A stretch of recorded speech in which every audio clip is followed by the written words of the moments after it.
네, 두 번째 시간입니다.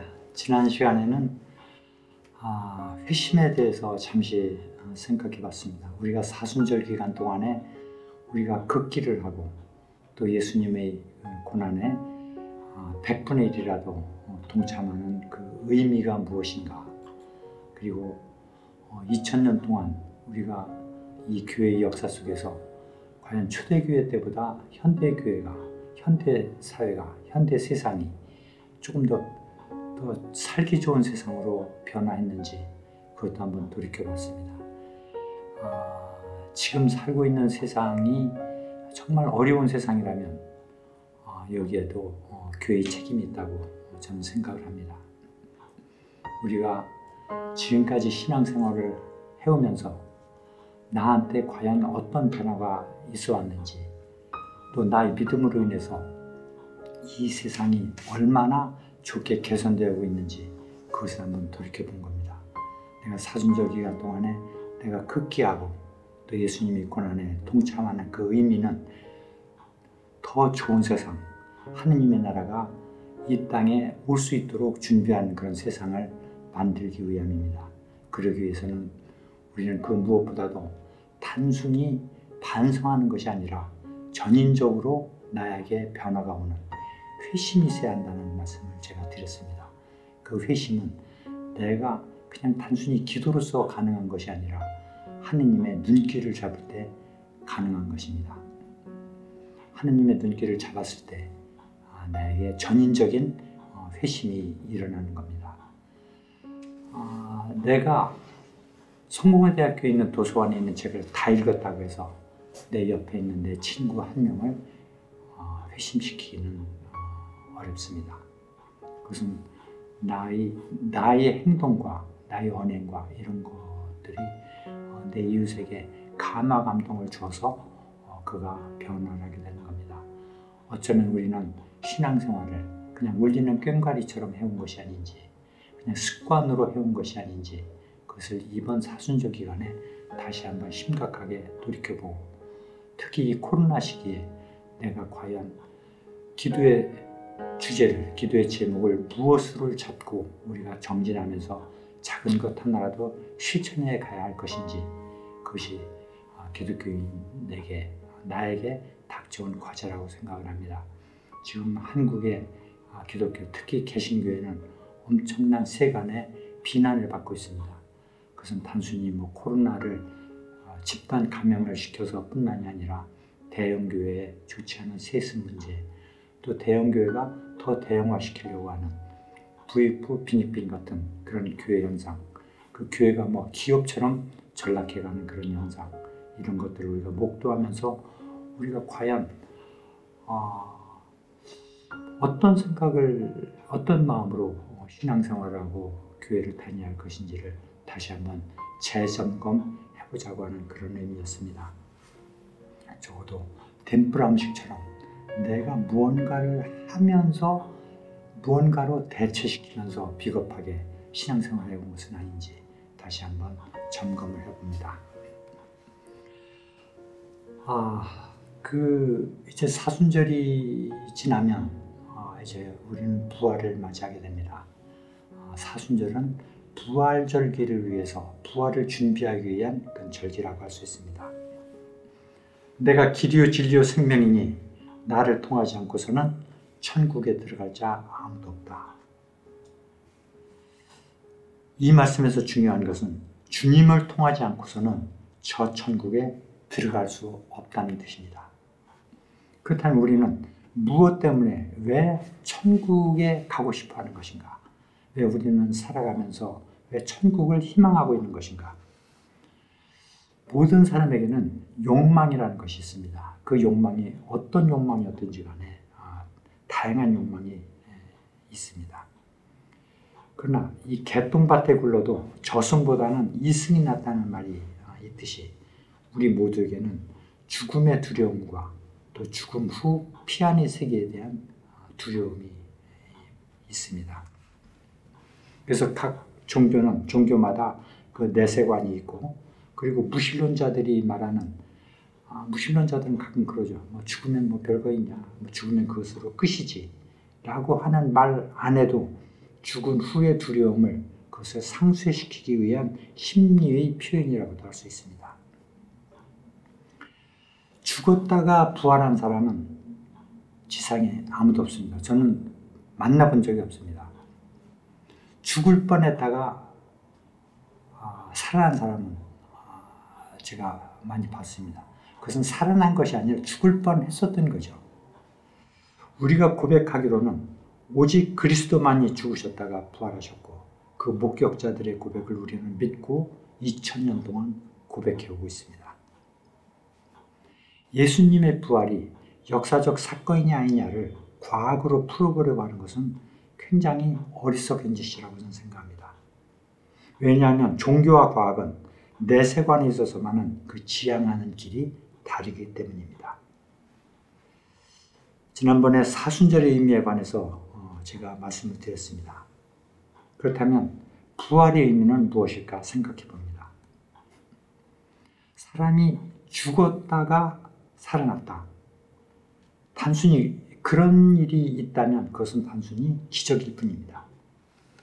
그렇다면 예수님 하나님께서는 왜 이런 믿기 어려운 기적을 우리에게 보이신 것일까요? 우리가 디도처럼 주님의 부활을 의심했기 때문일 수도 있습니다. 기독교 신자들이 예수가 하느님의 독생자라는 것을 2000년 동안 믿어온 만큼 2000년 동안 불신자들에 의해 예수님의 부활도 의심받아오고 있습니다. 아니 신자들조차도 예수님의 부활을 의심하며 신앙생활을 하고 있는지도 모릅니다. 의심하면서 신앙생활을 하는 사람들의 생각은 부활이 역사적 사건이냐 아니냐가 중요하지 않다는 의미일 수도 있습니다. 이것은 아주 학력이 높거나 지식인일수록 이런 성향의 신앙을 많이 갖고 있습니다. 부활이 역사적 사건인지 신앙 고백 사건인지를 과학으로 증명해 보려는 그런 무리들도 있다는 것을 여러분은 알고 있을 겁니다. 역사적 사건이 아니라면 예수가 하느님의 독생자라는 것도 거짓말이 될 수 있기 때문입니다. 그러나 성숙한 신앙인이라면 부활을 단순히 역사적 사건인지 그 부활이 신앙 고백 사건인지만을 가지고 논하며 자신의 신앙을 어떻게 유지할 것인지는 고민하지 않을 거라고 생각합니다. 종교와 과학은 유사한 듯하면서 다르며 종교가 상징적이라면 과학은 실증적이기 때문입니다. 성서에 나타나는 이야기를 모조리 고대 히랍 신화처럼 해석하자는 의미가 아닙니다. 성서 안에는 실제 일어났던 이스라엘 역사가 담겨 있기 때문입니다. 어쨌든 예수님께서 사망하신 지 왜 하필이면 사흘 만에 부활하신 것일까요? 사망 이튿날 곧바로 부활하시거나 1년 후 사람들이 머리에서 잊혀질 즈음 불현듯 부활하셔서 엄청난 사건을 보여주셨으면 더 극적이지 않았을까 그런 생각도 해봅니다. 사흘 만에 부활하셨다. 이 3이라는 숫자는 삼위일체 혹은 과거 히랍시대 때부터 내려오는 완전 숫자이기 때문에 사흘 만에 부활하신 것일까? 수개월 전 어느 유명한 신약학자로부터 제가 들은 이야기를 잠시 전해드립니다. 이것은 매우 진보적인 미국의 현대 신학자의 주장이라고 합니다. 지금 제가 드린 이 말씀을 듣는 신자들은 그 학자의 말을 인용하는 저를 상당히 비난하실 수도 있을 겁니다. 사실 상당히 위험한 발언일 수도 있습니다. 그것도 학자 출신인 사제가 어떻게 이런 말을 할 수 있느냐며 도대체 당신의 신앙은 대체 어떤 양태이냐며 물어올 수도 있을 거라고 생각합니다. 매우 위험한 발언일 수 있다는 것을 말씀드립니다. 그러나 이런 학설도 있다는 것을 말할 수 있는 것은 성공의 뿐이니 넓은 양해를 바랍니다. 그러나 듣고 보면 현대 지식인들은 수긍하실 수도 있을 거라고 생각합니다. 이야기는 이렇습니다. 예수님께서 십자가에서 사망하시자 예수의 제자들은 대부분 다 도망을 갔고 여인들만 예수님의 죽음 주변에 모여 있었습니다. 언제나 남자들이 문제죠. 한마디로 예수님의 제자들은 예수님을 배신한 셈입니다. 그리고 로마 병사들의 눈을 피해서 일단 각각 흩어져 도망을 친 제자들은 이때부터 양심의 가책을 느끼기 시작을 합니다. 그대로 예수님을 내가 모른다고 부인하고 배신한 채 숨어서 그냥 지낼 것인지, 아니면 지금이라도 뛰쳐나가서 내가 바로 그 예수님의 제자이며 예수 그리스도의 증인이라고 고백할 것인지 제자들은 밤잠도 못 자고 아마 갈등했을 것입니다. 이 제자들이 갈등한 기간이 바로 사흘이라는 것입니다.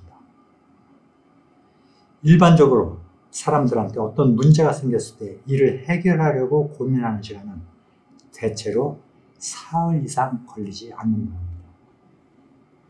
이렇게 도망간 제자들이 사흘 동안 번민을 하다가 뛰쳐나와서 내가 예수의 제자이며 증인이라고 고백을 하게 된 것을 가지고 예수께서 사흘 만에 부활하신 것으로 기록한 것이라고 하는 주장입니다.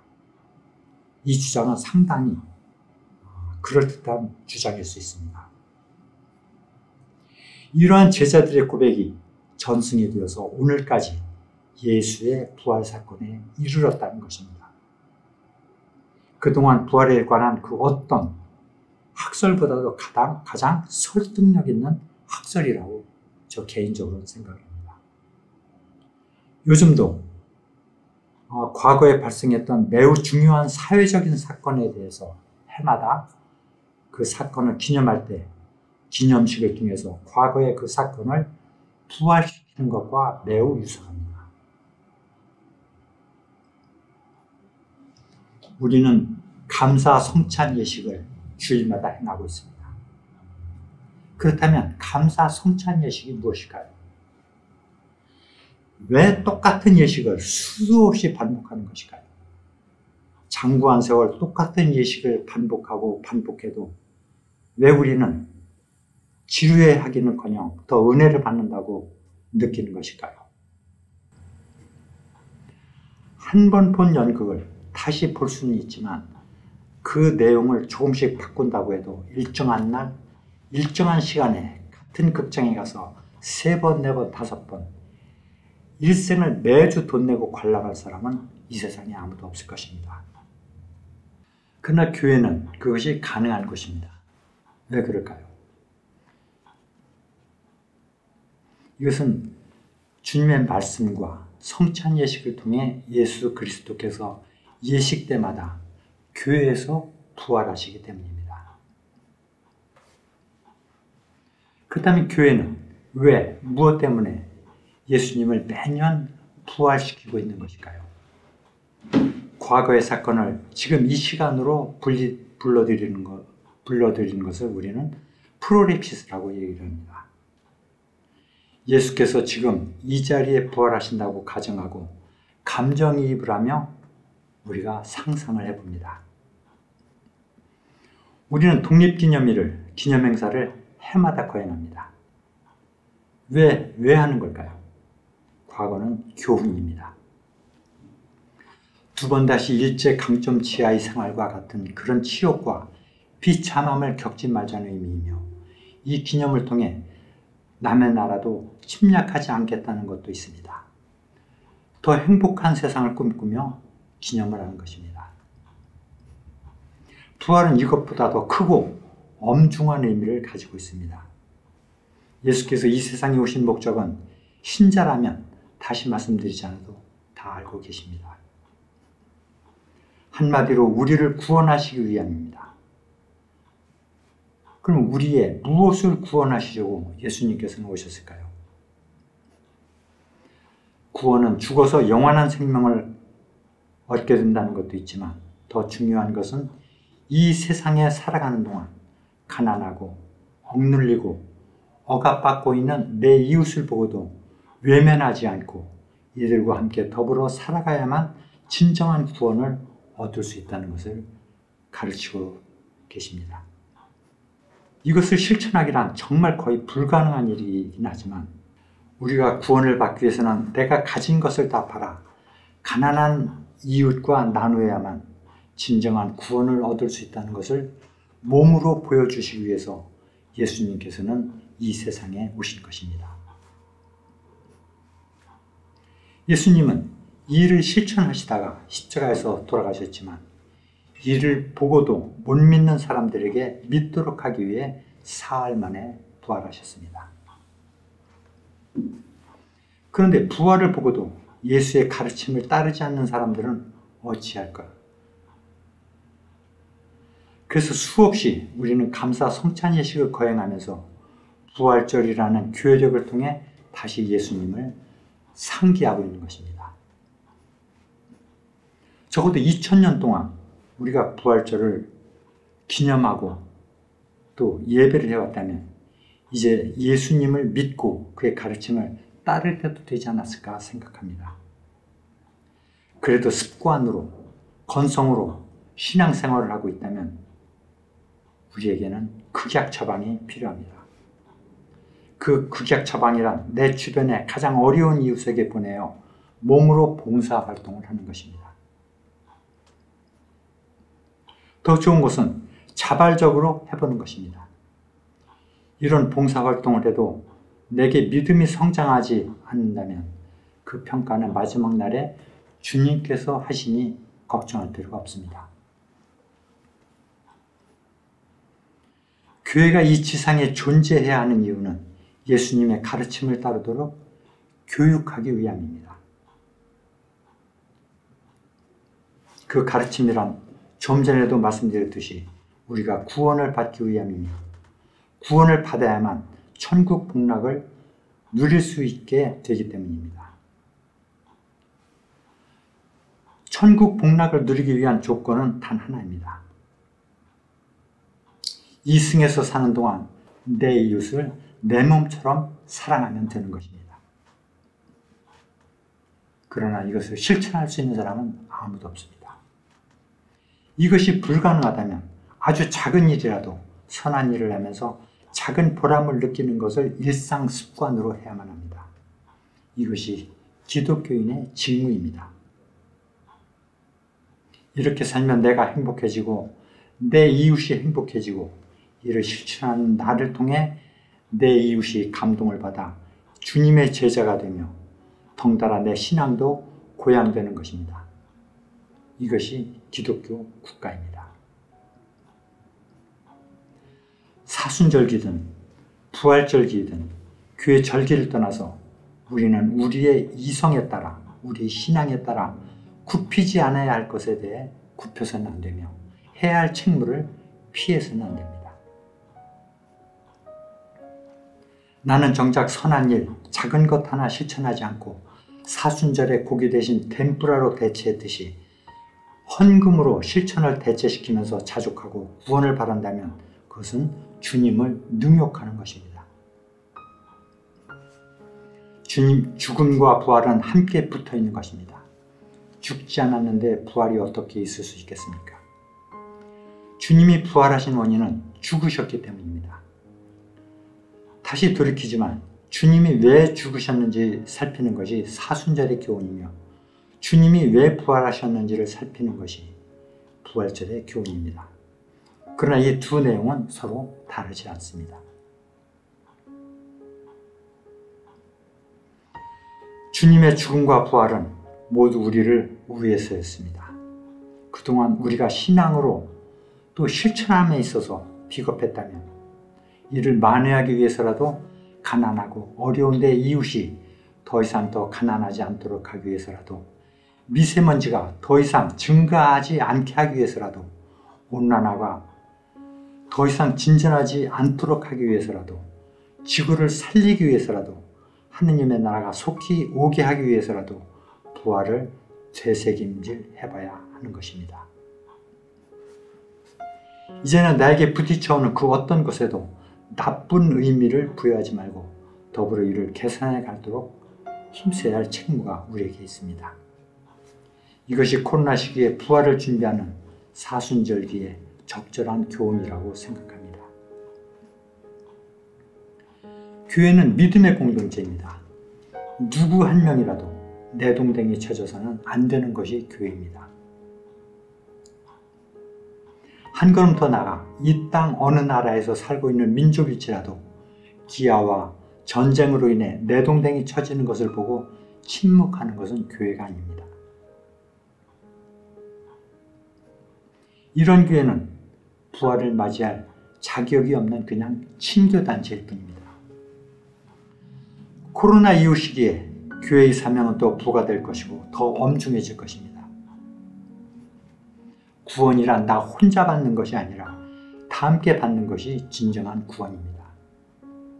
나 혼자만 받는 구원은 이 세상에 없습니다.